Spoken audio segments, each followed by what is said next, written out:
Welcome back. ये hints and trick की अगली वीडियो है और इसमें आज हम बात करने वाले हैं रिडॉक्स रिएक्शन वाले चैप्टर के बारे में। तो क्या आपको पता है पहली नॉलेज जो कि नाम है स्पेक्टेटर आयन।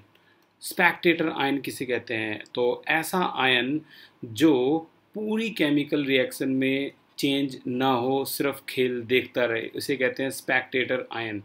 ठीक है, स्पेक्टेटर आयन जैसे एक रिएक्शन मैंने यहाँ लिख दी है, Zn positive plus 2Cl negative और प्लस H2। तो यहाँ पर अगर इस आयन को आप देखोगे तो ये रिएक्टेंट और प्रोडक्ट में बिल्कुल एक जैसा दिख रहा है, यानी स्पेक्टेटर जो पर्सन स्पोर्ट्स मैच देखते हैं उनको कहते हैं स्पेक्टेटर। तो ये सिर्फ इस मैच को देख रहा है और ये चेंज नहीं हुआ। This ion is known as spectator ion. दूसरी आज की इम्पोर्टेंट नॉलेज आपके लिए है वो ये है कि जिस तरह से H2S को क्या बोलते हैं, reducing agent, it act as reducing agent. But SO2 की बात करें तो it act as both reducing as well as oxidising agent. ये दोनों का काम करता है। ऐसा क्यों? तो बात करते हैं सल्फर की। तो सल्फर की ओरिजिनल ऑक्सीडेशन स्टेट अगर आप देखोगे तो कम से कम -2 और ज़्यादा ज़्यादा +6 के बीच में ही दिखाई देगी। अगर आप बात करते हो H2S की तो यहाँ पर जो सल्फर है वो -2 ऑक्सीडेशन स्टेट में है, यानी इसका मतलब ये हुआ ये हमेशा इलेक्ट्रॉन गेन नहीं करेगा, ये हमेशा इलेक्ट्रॉन लॉस करेगा। लॉस करने का मतलब है ये ऑक्सीडेशन करता है। ऑक्सीडेशन का मतलब है ये रिड्यूसिंग एजेंट है, ठीक है ना, इसलिए हमेशा रिड्यूसिंग।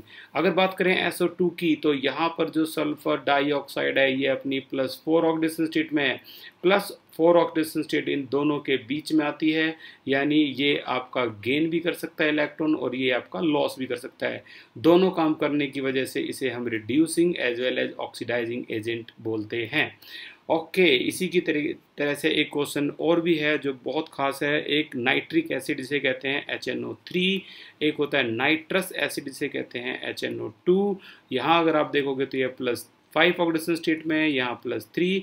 अगेन नाइट्रोजन के बारे में अगर आप रिसर्च करोगे तो पता लगेगा कि नाइट्रोजन की कम से कम ऑक्सीडेशन स्टेट जो होती है वो होती है -3 और ज़्यादा से ज़्यादा होती है +5। यहाँ पर जो +5 है ये इसकी मैक्सिमम ऑक्सीडेशन स्टेट है, किसकी? HNO3 में, ठीक है ना, HNO3 में ये इसकी हाईएस्ट ऑक्सीडेशन स्टेट है, यानी ये इससे ज़्यादा इलेक्ट्रॉन लॉस नहीं करेगा। अब जस्ट ये इलेक्ट्रॉन क्या कर सकता है, गेन कर सकता है। गेन को कहते हैं रिडक्शन और रिडक्शन को ही क्या कहते हैं, आपका ऑक्सीडाइजिंग एजेंट। तो यही वजह है जो आपका HNO3 है ये ऑक्सीडाइजिंग एजेंट की तरह काम करता है और ये दोनों काम कर सकता है, बिल्कुल ऊपर वाले एग्जाम्पल की तरह, oxidising as well as reducing agent. ठीक है, तो ये थी आपके नेक्स्ट नॉलेज। अगली की तरफ चलें तो नंबर 3 जो पॉइंट है वो है आपका हाईएस्ट ऑक्सीडेशन स्टेट। आज तक आपने किसकी ऑब्जर्व की है? Highest oxidation state. Highest oxidation state अगर देखा जाए तो हाईएस्ट ऑक्सीडेशन स्टेट जो होती है वो आपने मैग्नीज की पढ़ी होगी, MnO4 सिंगल नेगेटिव जो कि होती है +7।